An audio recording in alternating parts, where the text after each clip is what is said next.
low while I pop a bottle off of ya. Chain swinging, clang clang, and it costs a lot. Bitch, I'm always at the guala, yeah, and you are not badass beat. Keep on going till you hit the spot. Whoa, I'm a big bag hunter with the. Inventory tugas perkembangan dalam kurung ITP. Konsep dasar. Inventory tugas perkembangan merupakan instrumen yang digunakan untuk memahami tingkat perkembangan individu. Instrumen ini dikembangkan oleh tim pengembang dari Universitas Pendidikan Indonesia. Bangun tingkat perkembangan dalam ITP terdiri atas 7 tingkatan, yaitu 1. Tingkatan impulsif. Memiliki ciri-ciri menempatkan identitas diri sebagai bagian yang terpisah dari orang lain. Pola perilaku menuntut dan bergantung pada lingkungan sebagai sumber ganjaran dan hukuman. Serta berorientasi sekarang, buka kurung tidak berorientasi pada masa lalu atau masa depan. Individu tidak menempatkan diri sebagai faktor penyebab perilaku. 2. Tingkat perlindungan. Memiliki ciri-ciri peduli terhadap kontrol dan keuntungan yang dapat diperoleh dari interaksi dengan orang lain. Mengikuti aturan secara oportunistik dan hedonistik. Berpikir tidak logis dan stereotip. Cenderung melihat kehidupan sebagai zero sum game. Cenderung menyalahkan dan mencela orang lain dengan lingkungan. 3. Tingkat konformistik. Memiliki ciri-ciri: A. Peduli terhadap penampilan diri dan penerimaan sosial. B. Cenderung berpikir stereotip dan klise. C. Peduli akan aturan eksternal. D. Bertindak dengan motif dangkal. E. Menyamakan diri dalam ekspresi emosi. F. Kurang introspeksi. G. Perbedaan kelompok didasarkan atas ciri-ciri eksternal. H. Takut tidak diterima kelompok. I. Tidak sensitif terhadap keindividualan. J. Merasa berdosa jika melanggar aturan. 4. Tingkat sadar diri. Memiliki ciri-ciri: A. Mampu berpikir alternatif. Memiliki harapan, melihat harapan dan berbagai kemungkinan dalam situasi. C. Peduli untuk mengambil manfaat dari kesempatan yang ada. D. Orientasi pemecahan masalah. E. Memikirkan cara hidup. F. Penyesuaian terhadap situasi dan peranan. 5. Tahapan seksama. Memiliki ciri-ciri: A. Bertindak atas dasar nilai internal. Mampu melihat diri sebagai pembuat pilihan dan pelaku tindakan. Mampu melihat keragaman emosi, motif, dan perspektif diri. D. Peduli akan hubungan mutualistik. E. Memiliki tujuan jangka panjang. F. Cenderung melihat peristiwa dalam konteks sosial. G. Berpikir lebih kompleks atas dasar analisis. 6. Tingkat individualistik. Memiliki ciri-ciri: peningkatan kesadaran individualitas, kesadaran akan konflik emosional antara kemandirian dan ketergantungan. C. Menjadi lebih toleran terhadap diri sendiri dan orang lain. D. Mengenal eksistensi perbedaan individual. E. Membedakan kehidupan internal dan kehidupan luar dirinya. F. Mengenal kompleksitas diri. Selanjutnya, tahap otonomi. Memiliki ciri-ciri: yang pertama, memiliki pandangan hidup sebagai suatu keseluruhan. Yang kedua, cenderung bersikap realistik dan objektif terhadap diri sendiri maupun orang lain. Yang ketiga, peduli akan paham abstrak seperti keadilan sosial. Yang keempat, mampu mengintegrasikan nilai-nilai yang bertentangan. Yang kelima, peduli akan self-fulfillment atau pemuasan kebutuhan diri. Yang keenam, ada keberanian untuk menyelesaikan konflik internal. Yang ketujuh, respek terhadap kemandirian orang lain. Yang kedelapan, sadar akan adanya saling ketergantungan dengan orang lain. Yang kesembilan, mampu mengekspresikan perasaan dengan penuh keyakinan dan keceriaan. Terdapat 10 aspek yang diukur untuk SD dan SMP. Sementara untuk SMU dan perguruan tinggi ada 11 aspek, yaitu yang pertama, landasan hidup religius. Yang kedua, landasan perilaku etis. Yang ketiga, kematangan emosional. Yang keempat, kematangan intelektual. Yang kelima, kesadaran tanggung jawab. Yang keenam, peran sosial sebagai pria atau wanita. Yang ketujuh, penerimaan diri dan pembagiannya. Yang kedelapan, kemandirian perilaku ekonomis. Yang kesembilan, wawasan persiapan karir. Yang ke-10, kematangan hubungan dengan teman sebaya. Dan yang ke-11, kelebihan ITP. Yang pertama, Melalui skor hasil ITP, konselor dapat lebih mudah memahami tingkat perkembangan individu. Yang kedua, alat asesmen yang dapat digunakan sebagai dasar penetapan program BK berbasis perkembangan individu. Yang ketiga, pengolahan hasil ITP dapat dilakukan dengan cepat karena dilengkapi dengan program pengolahan ATP berbasis komputer.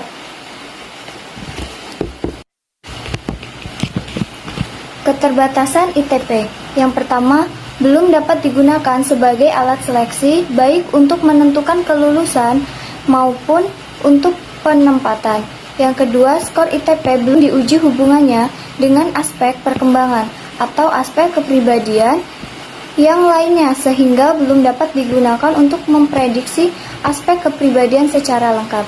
Yang ketiga, penggunaan ITP sebagai dasar pengembangan model bimbingan di perguruan tinggi telah diuji secara empirik, namun jumlah sekolah uji coba masih terbatas. Dan yang terakhir, penggunaan ATP untuk kalangan luas masih dalam tahap awal, sehingga masukan untuk penyempurnaan ITP maupun ATP masih diharapkan dari para pemakai. Selanjutnya, peran dan fungsi konselor.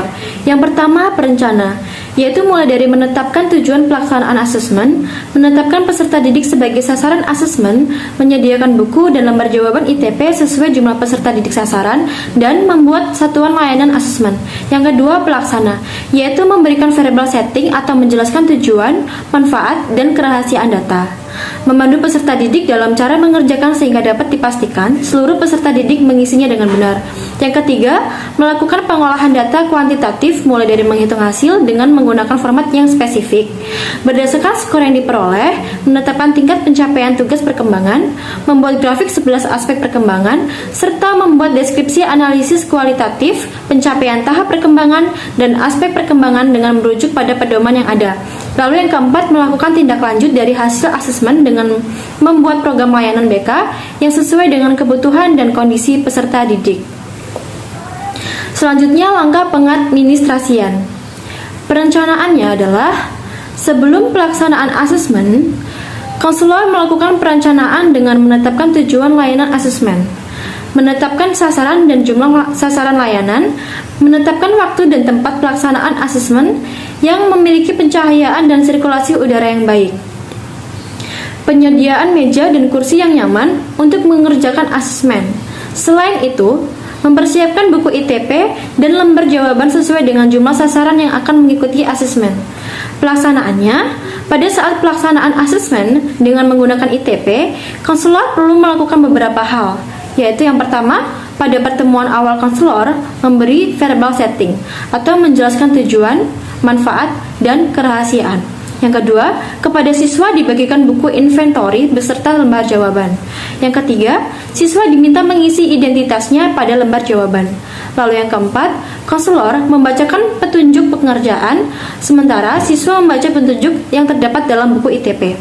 Yang kelima, tanya jawab dan penjelasan lebih lanjut bila ada siswa yang masih belum memahami cara mengerjakannya. Lalu yang keenam, waktu pengerjaan secukupnya. Diperkirakan paling cepat 20 menit dan paling lambat 40 menit. Tidak boleh ada yang mengosongkan jawaban. Lalu yang ketujuh, selesai mengerjakan, lembar jawaban dan buku inventory dikumpulkan.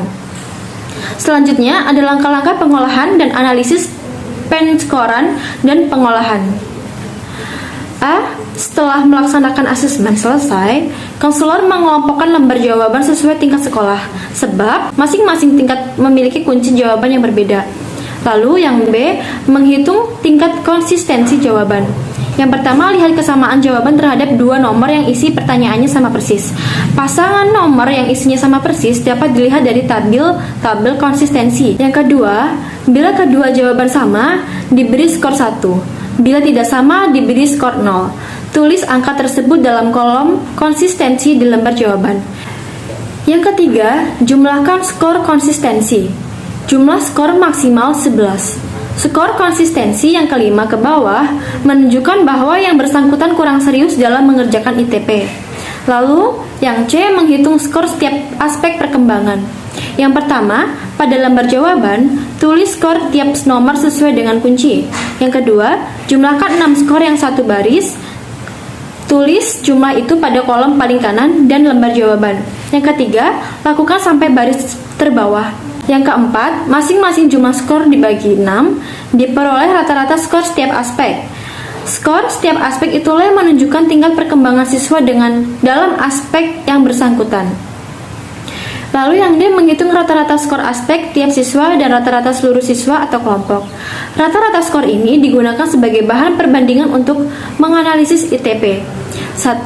Untuk setiap skor siswa, jumlahkan skor semua aspek, kemudian dibagi 11 atau banyaknya aspek. Angka itu adalah rata-rata skor semua aspek ST per siswanya. Yang kedua, untuk skor kelompok, jumlahkan rata-rata skor semua aspek dari semua siswa. Kemudian, bagi jumlah siswa dalam kelompok itu. Itulah rata-rata skor semua siswa dalam satu kelompok. Materi selanjutnya, membuat grafik individu dan grafik kelompok. 1. Grafik individu dibuat berdasarkan skor tiap aspek dari seorang siswa, sehingga dihasilkan grafik profil individu dalam 10 atau 11 aspek perkembangan. 2. Grafik kelompok dibuat berdasarkan rata-rata skor tiap aspek dari seluruh siswa, sehingga dihasilkan grafik profil individu di dalam kelompoknya, dalam 10 atau 11 aspek perkembangan. F. Interpretasi hasil skor dan grafik. 1. Rata-rata skor aspek setiap siswa atau rata-rata seluruh skor siswa digunakan sebagai bahan perbandingan dalam menganalisis ITP. 2. Untuk melakukan interpretasi, lihat kembali tabel skor pada tahapan perkembangan untuk setiap tingkat pendidikan SD, SMP, SMA, PT. Contoh skor rata siswa 4 berarti ia berada pada tahap perkembangan sadar diri, atau rata-rata siswa 5 berarti pada tahap perkembangan saksama. 3. Bila Anda pada tahap sama atau sadar diri, lalu Anda deskripsikan apa maknanya. Dengan melihat deskripsi setiap tahap perkembangan masing-masing, jumlah skor dibagi 4 diperoleh rata-rata skor tiap aspek. Skor tiap aspek itulah yang menunjukkan tingkat perkembangan siswa dalam aspek bersangkutan. 4. Dari grafik Anda dapat melakukan analisis aspek mana saja dari perkembangan yang sudah berkembang sesuai dengan kategori tingkat pendidikan saat ini atau yang masih belum optimal berkembang. 5. Berdasarkan hasil grafik Anda dapat merancang program layanan bimbingan dan konseling yang sesuai dengan kebutuhan siswa. Perangkat untuk proses pengolahan hasil ITP. A. Tabel konsistensi. Pada tabel ini beberapa nomor di jalur kiri memiliki kesamaan dengan nomor-nomor di lajur kanan. Ini digunakan untuk melihat tingkat konsistensi jawaban peserta didik saat menjawab atau memilih pernyataan pada ITP. Konsistensi dalam menjawab ITP yang baik adalah bila berada minimal 5. B. Tabel kunci jawaban. Untuk memberi skor pada setiap hasil jawaban atau pilihan pernyataan peserta didik pada lembar jawaban ITP, dia perlukan kunci jawaban karena setiap kemungkinan pilihan jawaban atau pernyataan pada setiap butir soal memiliki bobot skor yang berbeda-beda. C. Tabel skor dan tingkat perkembangan ITP. Untuk melakukan analisis terhadap perolehan skor pada penggunaan ITP, perlu merujuk pada klasifikasi yang telah ditetapkan oleh pengembang alat asesmen. Setiap tingkat pendidikan memiliki skor dan tingkat perkembangan yang berbeda. Walaupun demikian, setiap tingkat pendidikan memiliki titik singgung skor maupun pencapaian tingkat perkembangan. Hal ini menunjukkan bahwa tingkat perkembangan individu merupakan suatu rangkaian proses berkesinambungan.